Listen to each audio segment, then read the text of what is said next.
Hey everyone, welcome back to Genai's Game News. Let's kick things off with some massive news.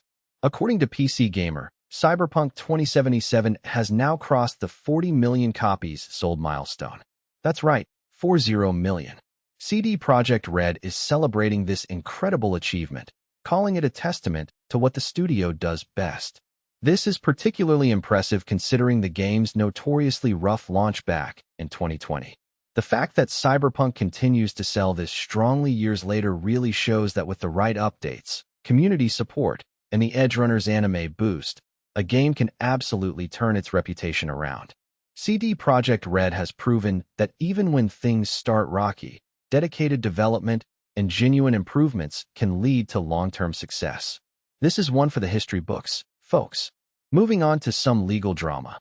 According to PC Gamer, Epic Games has finally reached a settlement with a former contractor who is also known for leaking Fortnite secrets. This person had been a thorn in Epic's side for years, consistently getting confidential game information out to the community before official announcements. The settlement means no more leaking from this particular source, at least legally speaking.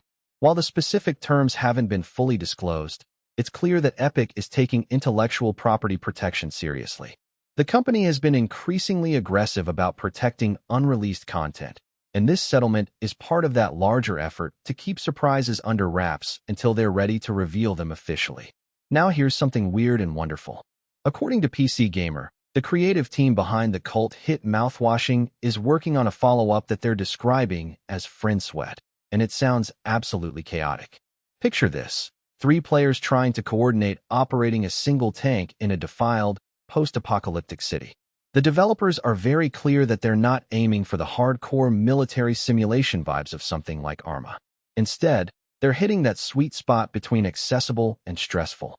Think cramped communication, frantic button pressing, and your friends probably blaming each other when things go wrong. If the absurdist horror vibes of Mouthwashing are any indication, this is going to be hilarious in the best way possible. The game promises to be exactly as chaotic and stressful as it sounds, and honestly, I'm here for it. This one's important, folks. According to Eurogamer, GOG, the digital store known for DRM-free games, has taken a strong stance on game ownership as Sony announces the end of PlayStation physical media. GOG is essentially saying, the future of gaming shouldn't come at the expense of ownership. It's a pretty pointed message, and honestly, it hits different when you think about what's happening in the industry. PlayStation is moving entirely digital, which means if you buy a game, you're really just licensing it. GOG's philosophy is that your games are actually yours, no expiration dates, no corporate takedowns, no licensing agreements that suddenly change.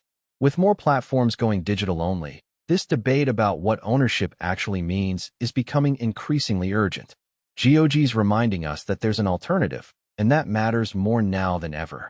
Oh, according to PC Gamer and Eurogamer, Valve's Steam Machine, its attempt to bring a console-like experience to PC gaming has encountered its first major hardware failure. And because the internet is what it is, people have already given it a fitting nickname, the Red Line of Death, a playful jab at Xbox's infamous Red Ring of Death. The failure appears to be GPU-related, which is particularly disappointing given that Valve was aiming for that seamless, console-quality experience. The good news? There's hope that a software update might fix it. The bad news? For the user who experienced this, their machine is currently bricked. It's a concerning sign for a platform that was supposed to be as reliable as traditional consoles.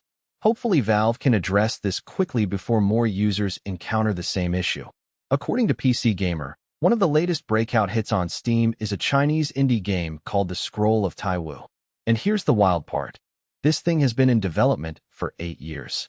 The developer has spent nearly a decade crafting something genuinely unique, iterating and improving until it became something special. This joins the wave of Chinese-developed games that are absolutely taking over Steam right now. We're talking about games that are bringing fresh perspectives, innovative gameplay, and cultural elements that Western audiences haven't seen before.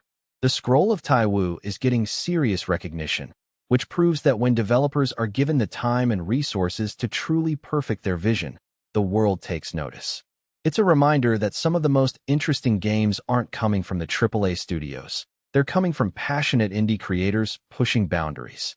And finally, according to PC Gamer, Intel has quietly bumped up the prices on its Arrow Lake refresh chips, the best CPUs the company has made in years. The company is citing current market dynamics as the reason, which is corporate speak for, we can charge more, because they're really good. The good news is that these chips genuinely are worth the extra money. They're delivering solid performance improvements, and if you're in the market for a new processor, they're a legitimate upgrade path. The catch? You're going to pay a bit more than you might have expected. Intel's been making a real comeback in the processor game, so apparently the market is willing to bear higher prices. If you're thinking about building a new PC or upgrading your setup, you might want to decide soon before prices potentially climb even higher.